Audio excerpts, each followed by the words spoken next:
Andrés Piqueras, una cálida bienvenida al programa. Mucho gusto de estar aquí con vosotros. Andrés, ¿cuáles dirías tú que son los principales factores que han motivado el rearme de Europa?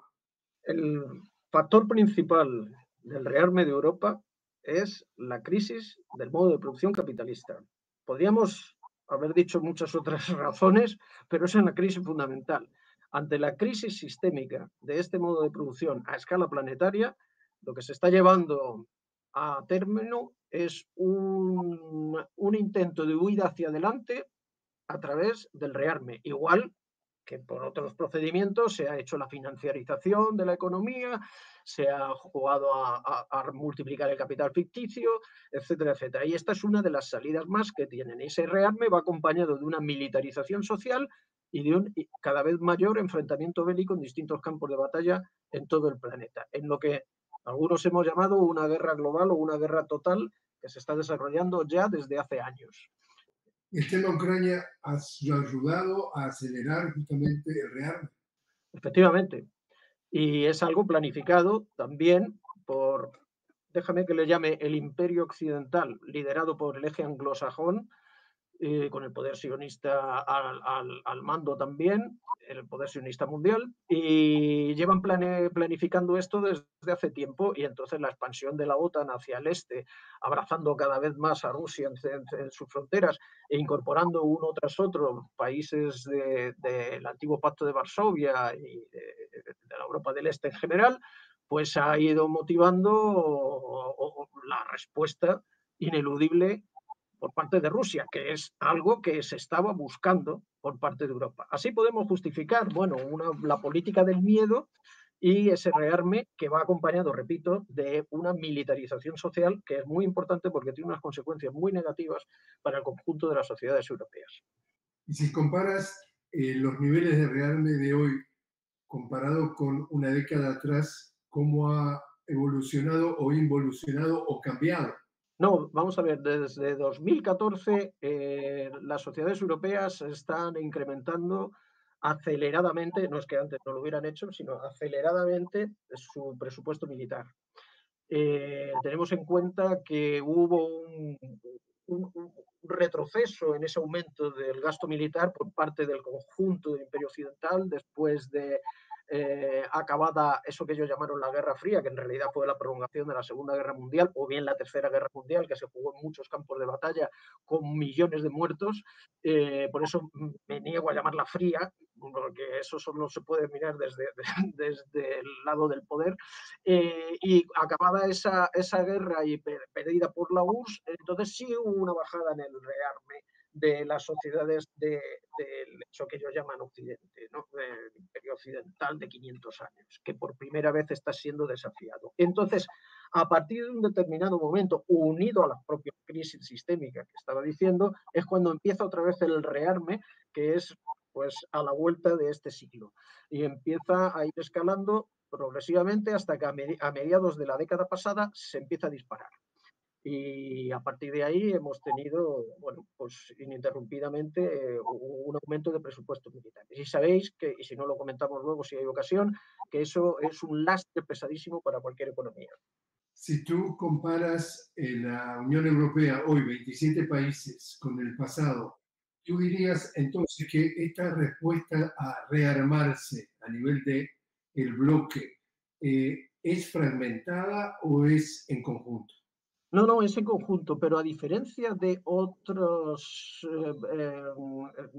esfuerzos especiales que ha hecho Europa, por ejemplo, en el caso de la COVID, el endeudamiento sobre esto, ¿no? El esfuerzo sanitario y demás, este no se asume colectivamente, sino que se hace a través de deuda soberana particular de cada Estado. Esto va a generar unos desequilibrios presupuestarios enormes que arrastrarán un endeudamiento cada vez mayor y, por supuesto, una crisis fiscal de los estados que se intentarán jugar a través de secar los presupuestos públicos, ¿no? Y en general todo el gasto social. Claro, esto, querámoslo o no, Jorge, tiene que traducirse en protestas sociales cada vez mayores, en un descontento social cada vez mayor. Es por eso que ellos tienen planeada también la respuesta a ese descontento mayor que sin duda sacudirá toda Europa. Y es el neopopulismo de corte fascista o neofascista que ya están poco a poco introduciendo en todos los espacios de la Unión Europea e incluso fuera de la Unión Europea, ¿no? En un proceso de renazificación de Europa, en donde nos dirán una vez más que los causantes de todos estos males que van a sacudir, que ya nos están sacudiendo Europa, nuestras sociedades se están deshaciendo. Es que tú fíjate que cuando el modo de producción capitalista a escala planetaria empieza a deshacer sus propios núcleos centrales en un proceso que algunos hemos llamado de autocolonización, quiere decir que está en uno de sus momentos más dramáticos y definitivos, ¿no? Y entonces, cuando esas sociedades se deshacen, tienen su respuesta para decir que son los más débiles, los más vulnerables, los que son los causantes. Y ahí están todas las dinámicas de mensaje,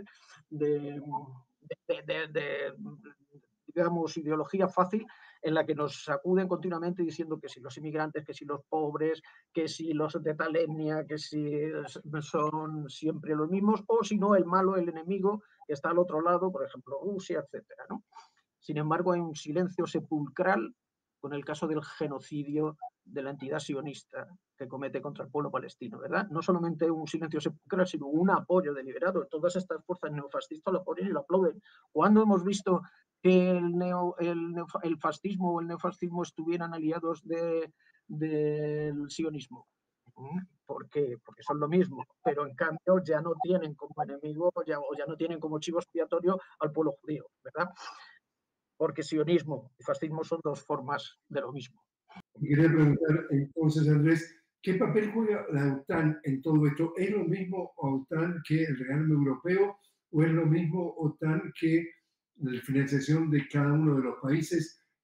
Cuéntanos, la OTAN, la Organización del Tratado del Atlántico Norte, para la audiencia que nos ve fuera de Europa. Bueno, la OTAN es hoy el único bloque militar real del mundo.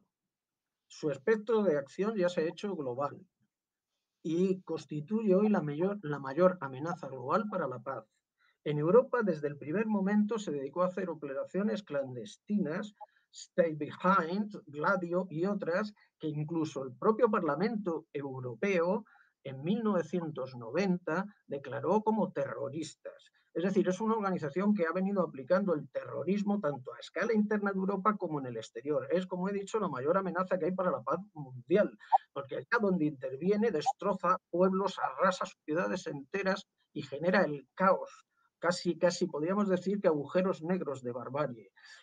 Entonces, además, y esto es muy importante recalcarlo, es un instrumento de Estados Unidos para mantener su poder mundial al tiempo que es la subordinación de Europa, porque es un elemento esencial de la arquitectura del imperialismo de Estados Unidos y de su policía mundial, que lo que hace fundamentalmente es subordinar a los europeos y hacerlos generar un gasto enorme en armamento para comprárselo al propio Estados Unidos, con lo cual revitaliza la industria armamentística estadounidense, enjuaga sus déficits comerciales, al menos una parte de ellos, y revaloriza el dólar. Todo esto así de un solo golpe, ¿no? Aparte de todo lo que va vinculado a la energía que hace que los europeos hayan suicidado cortándose la yugular energética que procedía de Asia y sobre todo fundamentalmente de Rusia, ¿verdad? Entonces la OTAN es todo esto a la vez, ese instrumento de, voy a permitirme una expresión muy dura, pero de puertorriquización de Europa, ¿no? Con perdón de los compañeros de Puerto Rico, ¿verdad? Pero es prácticamente lo que está consiguiéndose con esto. No, te me preguntaba, Andrés, a nivel de simplificar esto con pinceladas muy gruesas. Acá estamos hablando de que había un bloque que era la Unión Soviética y, entre comillas, para contrarrestar lo que podría ser la amenaza de un bloque militar que se llamaba o llamaban el Pacto de Varsovia. Entonces, supuestamente se crea digamos, el contrapeso. Esta es la versión que se vende, que pasa a ser la OTAN. De pronto desaparece, entre comillas, esa amenaza, si se puede considerar una amenaza, porque lo que se vendía era que la amenaza es que la Unión Soviética se quería expandir para la Europa, digamos, del oeste, y entonces termina la Guerra Fría y supuestamente si termina la Guerra Fría se termina el Pacto de Varsovia, pero sigue la OTAN y por lo menos las denuncias es que la OTAN empieza entonces a invadir o intentar invadir el terreno que no tenía por qué representar una amenaza. Cuéntanos de una manera por lo menos más simplificada, pero esa etapa de la historia. En primer lugar, cuando Estados Unidos lanza la idea de crear la OTAN a final de los años 40, nada más acabar la Segunda Guerra Mundial, la propia URSS le solicita decir, bueno, pues si nosotros estamos en el lado de los aliados, de los que hemos vencido esta guerra, ¿por qué no estamos nosotros también ahí? Me parece que ustedes no se han dado cuenta de qué va este juego, ¿verdad? Ustedes son el enemigo y para eso rearmamos a Alemania nazi, para que les invadiera a ustedes. Y como ha fracasado, vamos a tener que hacer nosotros el juego sucio en lo que queda de esta guerra. Por eso decía que la Guerra Fría podía ser considerada como la prolongación de la Segunda Guerra Mundial, en donde a la URSS no se le dio ni un minuto de descanso, abriéndole frentes de batalla por todos los lugares. Es decir, no le dejaron entrar en la OTAN, sino que organizaron la OTAN contra ella, con lo cual tuvo que reaccionar para hacer el Pacto de Varsovia. Y no al revés, como ahora nos quieren vender, no sé, porque bueno, eso está en documentos y está perfectamente recogido.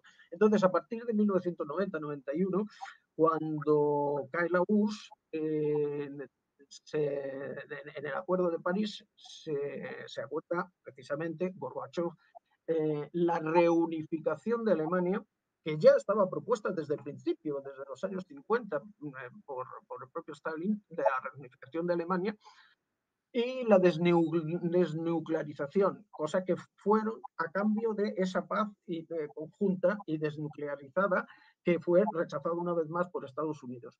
Entonces, a partir de 1990 se vuelve a decir, bueno, pues ahora ya, que ya somos Rusia, ya no somos el malvado comunismo, etcétera, pues podemos entrar en ese pacto también. Otra vez se le vuelve a decir que no.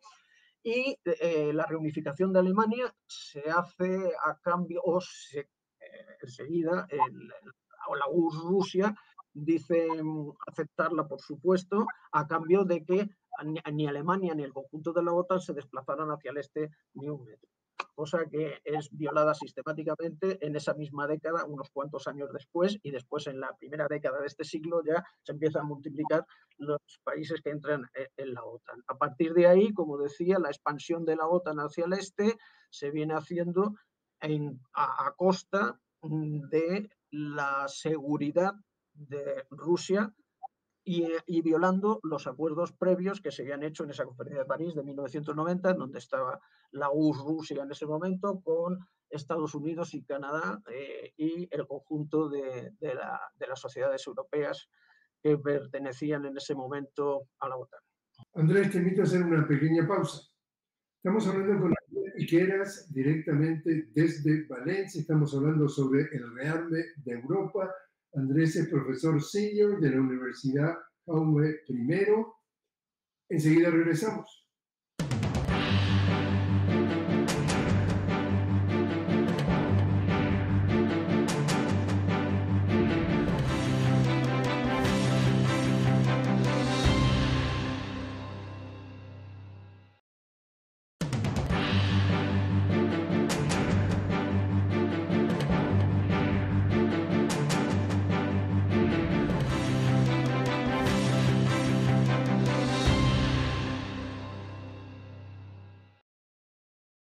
Estamos hablando con Andrés Piqueras directamente desde Valencia sobre el rearme de Europa.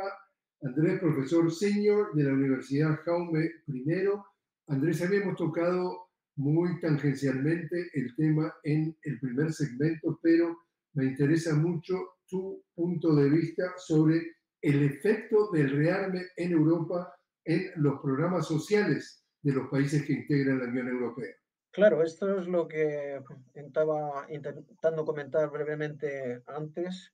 La cuestión, mira, con el rearme se restaura la carrera de armamentos en Europa.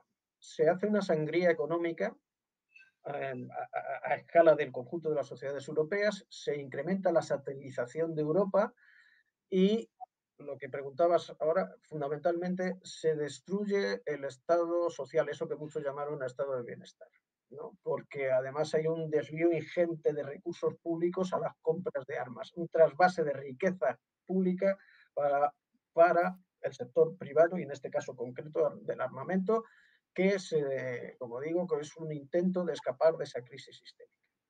Y con eso, pues también, como decía, se tendrá el incremento de la deuda, del endeudamiento del conjunto de los estados hasta unos niveles insostenibles para la mayoría de ellos e incluso la crisis fiscal de los estados. Como digo también, esto generará, sin lugar a dudas, un descontento popular. Y por eso se está preparando todo el proceso de contención de ese descontento popular a través de los procesos de refascistización de Europa. Hay una cosa que me gustaría decir, si muy brevemente, el gasto militar es un peso para cualquier economía, sobre todo si supera un porcentaje del PIB.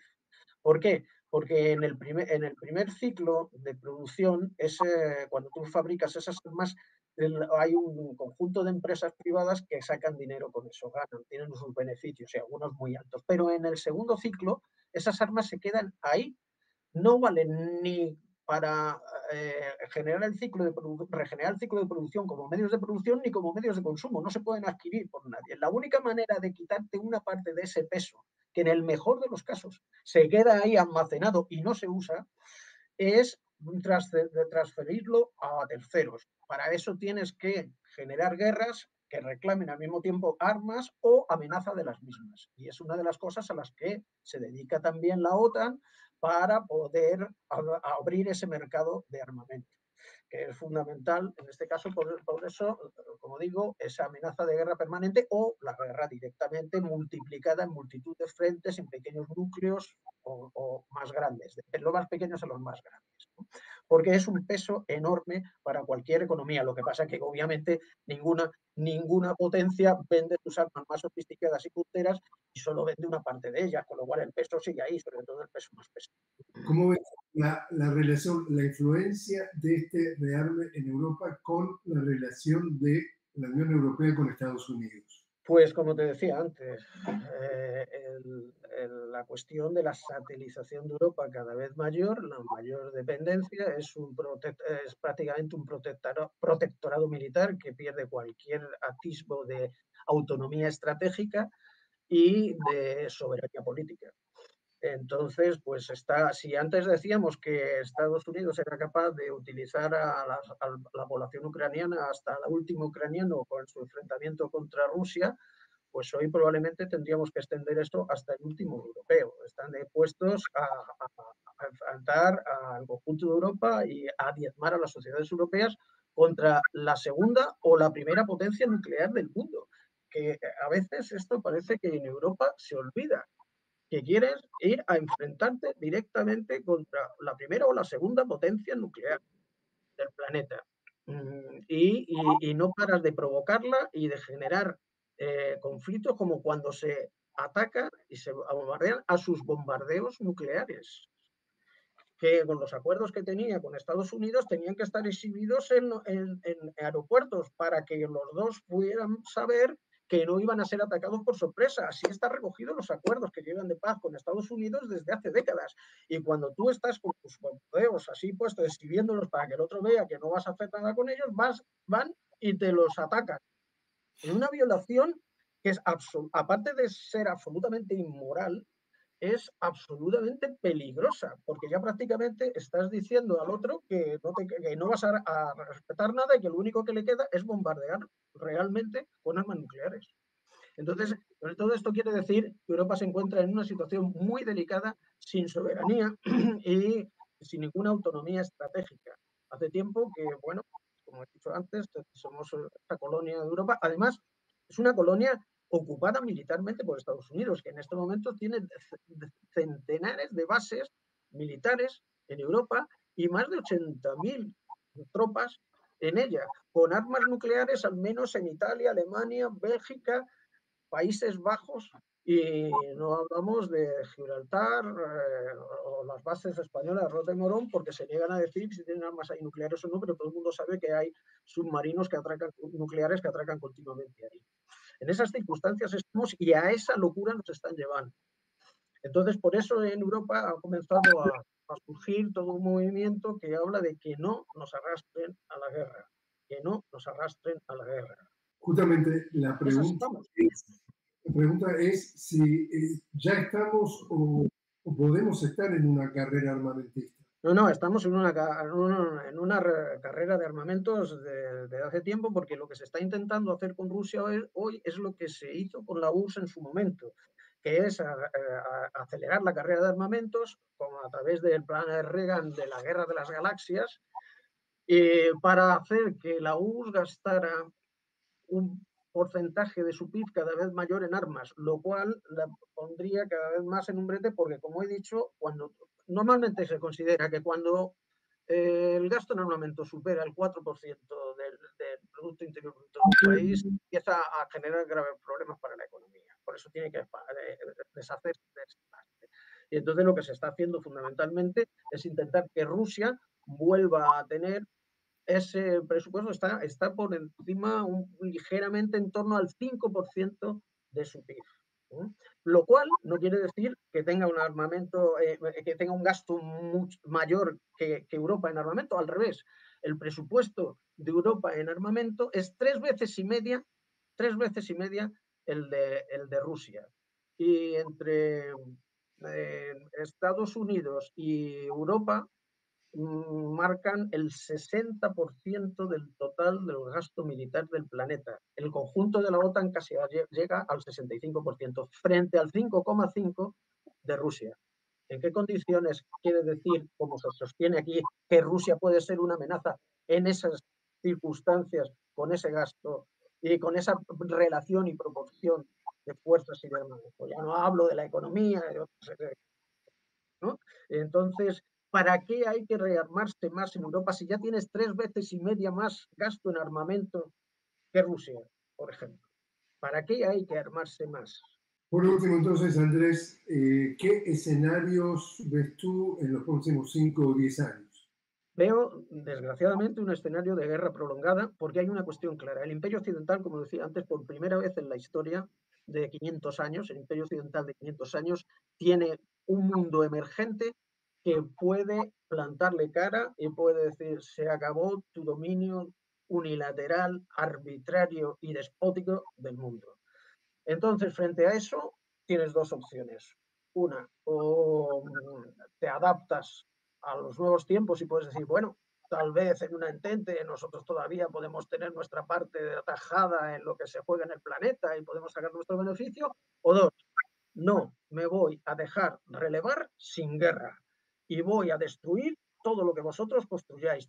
Miremos, piensa, ¿dónde ha intervenido Estados Unidos con o sin la OTAN en las últimas décadas? Allá donde estaba el espacio de influencia, de alianza de la antigua Unión Soviética, o allá donde China está intentando construir lo que ellos llaman la arquitectura de la infraestructura mundial, ¿no? De todas las rutas de la seda, los corredores geoestratégicos, etcétera. ¿Dónde está en medio de todo esto? ¿Qué es? Socavones en esa estructura, en esas autopistas de comunicación y de comercio y de mutuo beneficio, en donde después de la intervención de Estados Unidos, ya digo, con o sin la OTAN, lo que hay son esos agujeros negros de barbarie de señores de la guerra enfrentados todos contra todos, en donde no queden poderes centrales capaces de vincularse a ese proyecto estratégico del mundo emergente. Entonces quedan sociedades barbarizadas. Afganistán, Irak, Siria, Libia. Hoy se venden esclavos en las plazas públicas de las principales ciudades libias. Se venden esclavos al aire libre. Esta es la libertad que iba a llevar la OTAN a Libia como a tantos otros sitios. Podemos hablar de Somalia, podemos hablar de Sudán, podemos hablar de todo ese destrozo que ha hecho, y hoy la agresión en el frente sur de la OTAN de todo el Sahel, de aquellos países que han tenido la osadía de sacudirse la colonización histórica de Francia y del conjunto del Imperio Occidental, haciendo la alianza del Sahel con Mali, Burkina Faso y Níger, y ya le están infiltrando de yihadistas, mercenarios y paramilitares, que son todos parte del mismo cuerpos de ejército de la OTAN, para destrozar sociedades, para practicar el terrorismo. Cada vez, además, se ve más claramente cómo practican el terrorismo. Se está viendo cuando los ataques en Rusia, al interior, a centros civiles, a discotecas, donde haga falta, como lo mismo que han hecho en Irán, el brazo armado nuclear, porque la entidad sionista es una base militar nuclear avanzada del Imperio Occidental en Asia, precisamente en su tiempo para parar todos los procesos de liberación y emancipación de Asia, la posible influencia del comunismo allí, y hoy fundamentalmente para destrozar todo el proyecto del mundo emergente de vinculación de Asia y de Asia con África. Entonces esa base militar está provocando terrorismo, está practicando terrorismo en todos los países que tiene a su alrededor. Y después dice que la amenaza son los otros. ¿Cuántos países ha invadido Irán? ¿A cuántos ha atacado así? De nada. En cambio, ¿cuántos destrozos ha hecho ese ente sionista en todo lo que es Asia Occidental y ya Asia Central también? Bueno, pues entonces todo esto es para hacer el recorrido de la escala cada vez mayor de terrorismo de la OTAN y sus engendros, como el ente sionista. Y eso quiere decir que si se recurren cada vez más a esto, es que están cada vez más desesperados y que su crisis sistémica es cada vez más profunda. Espero que se haya podido entender. Claro que sí. Andrés Piqué, muchísimas gracias por haber estado con nosotros. No, gracias a vosotros, como siempre, y hasta una pronta ocasión.